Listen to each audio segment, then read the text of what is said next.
నమస్తే అండి. నా పేరు డాక్టర్ లక్ష్మీ చైతన్య, వైజాగ్లో హోమియోపతి ఫిజిషియన్. ఇప్పుడు మీకు నేను ఒక ఫ్లవర్ గురించి చెప్తున్నానండి. అది చూడండి, ఈ ఫ్లవర్ దాన్ని క్రాటిగస్ అంటారు. అది మన హార్ట్కి చాలా మంచి రెమెడీ అండి. దీన్ని హార్ట్ మసిల్ టానిక్ అని కూడా అంటారు. ఈ ఫ్లవర్ నుంచి మన హోమియోపతిలో ఒక మెడిసిన్ రెడీ అయింది.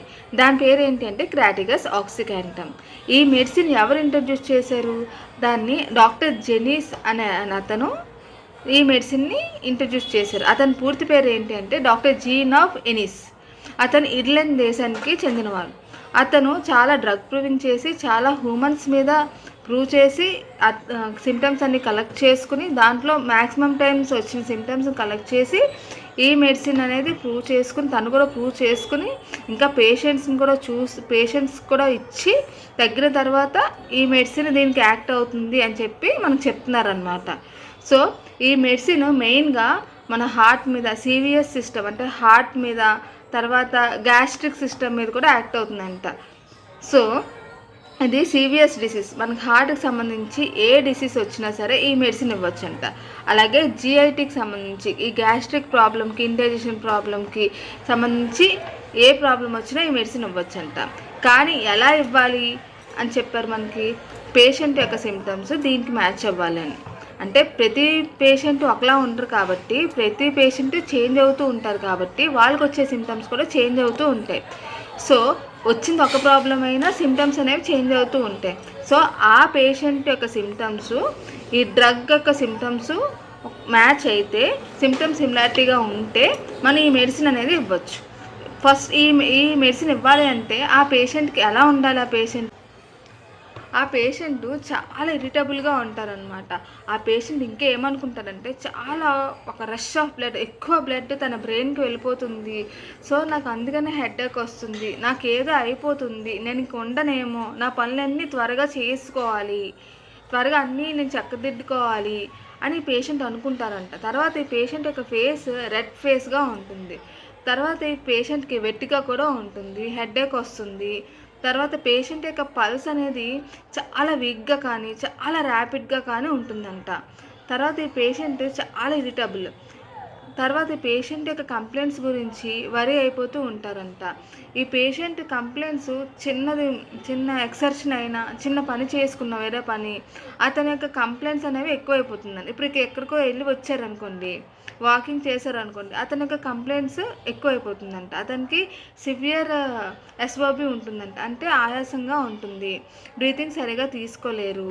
అది కూడా ఎక్సర్షన్ వల్ల ఈ కంప్లైంట్ అనేది ఎక్కువైపోతుందండి. అంటే స్టెప్స్ ఎక్కలేరు, కొంచెం దూరం నడిచినా సరే ఆయాసం రావడం అనేది జరుగుతూ ఉంటుందంట ఈ పేషెంట్కి.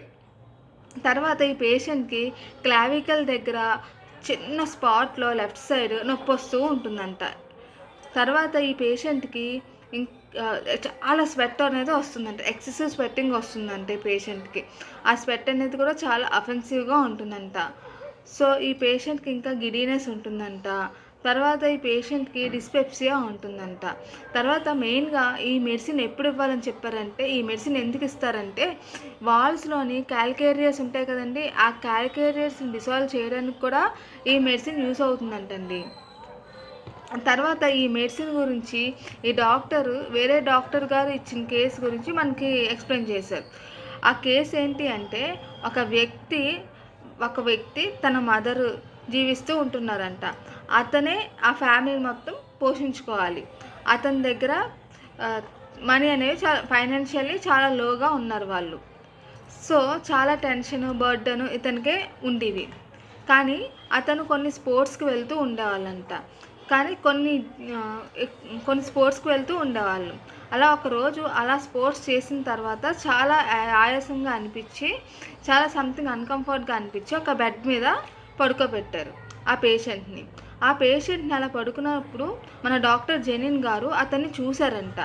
అతను చూసి అతని దగ్గరికి వెళ్ళి ఏమైందని కనుక్కున్నారు. తర్వాత కొన్ని ఎగ్జామిన్ చేసి ఎలా సిమ్టమ్స్ ఉన్నాయి అని చెప్పారంట. ఏంటి అంటే, అతని పల్స్ చాలా వీక్గా ఉంది, చాలా ర్యాపిడ్గా ఉంది. తర్వాత కార్డియాక్ డల్నెస్ అనేది ఉంది తనకి.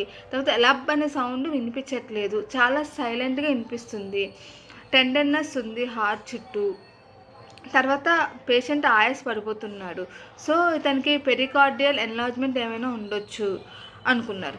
తర్వాత ఇతనికి అకోనైట్ ఇద్దాము, సడెన్‌గా వచ్చింది కదా అని చెప్పేసి మన హోమియోపతిలో ఒక బెటర్ మెడిసిన్ ఉందండి అకోనైట్. సో, అకోనైట్ సెలెక్ట్ చేసుకొని ఇచ్చారంట. కొన్ని సింప్టమ్స్ అన్నీ కూడా కొంచెం తగ్గినాయి. తర్వాత కొంచెం రికవరీ అనేది వచ్చింది. ఆ పేషెంట్ లేసిన తర్వాత అతన్ని అడిగితే అతను అన్ని కంప్లైంట్స్ మనకి చెప్పారనమాట. ఇలాగ అవుతుంది, నాకు ఇలాగ డిస్పెప్సియా కూడా ఉంది సార్, నాకేం తిన్నా డైజెషన్ కాదు, చిన్నదానికే చాలా ఆయాసపడిపోతుంది, చాలా ప్రోస్ట్రేషన్‌గా ఉంటుంది, చాలా వీక్‌గా ఉంటుంది, నేను ఏమీ చేసుకోలేకపోతున్నాను. సో, నాకు బలానికి ఏమైనా మెడిసిన్ ఇవ్వండి అని చెప్పేసి అడుగుతున్నారంట. అది. హెల్త్ గురించి బాగా వరీ అయిపోతున్నారు అతను. సో, నాకేమైనా అయితే మా అమ్మని ఎవరు చూసుకుంటారు అని కూడా చాలా వరీ అయిపోతున్నారనమాట. బర్డెన్ అయిపోతున్నారు. సో, ఈ హార్ట్ మెడిసిన్ అనేది తర్వాత కూడా అతనికి కొన్ని టెస్ట్‌లనేవి ఈ డాక్టర్ గారు చేయించారు. అప్పుడు తెలిసింది తనకి వాల్స్‌లోనే కాల్కేరియస్ ఫిక్సిటిపోసిస్ ఉంది. సో, ఇంకా హార్ట్‌కి బ్లడ్ సప్లై అనేది సరిగా అందట్లేదు అని చెప్పేసి ఈ డాక్టర్ గారు ఫర్దర్ ట్రీట్మెంట్ గురించి ఒక కార్డియాలజిస్ట్‌కి వెళ్ళమన్నారంట. అతనేమో ఒక కార్డియాక్ వాల్స్ యొక్క సర్జరీ అనేది అతనికి చెప్పారంట. కానీ అతని దగ్గర ఫైనాన్షియల్లీ లోలో ఉండడం వల్ల అతను తీసుకోలే. అప్పుడు ఈసారి ఈ మెడిసిన్ అనేది ఇచ్చారంట. అది క్రాటిగస్ ఆక్సికంట మదర్ టించర్ అనేది ఒక 5 డ్రాప్స్ వేసుకోమని చెప్పారంట. అలా చెప్పడం వల్ల అతనికి ఇప్పటి వరకు కూడా ఏ ప్రాబ్లం రాలేదంట. అలా రికవరీ అవుతూనే వస్తున్నారంట. థ్యాంక్స్.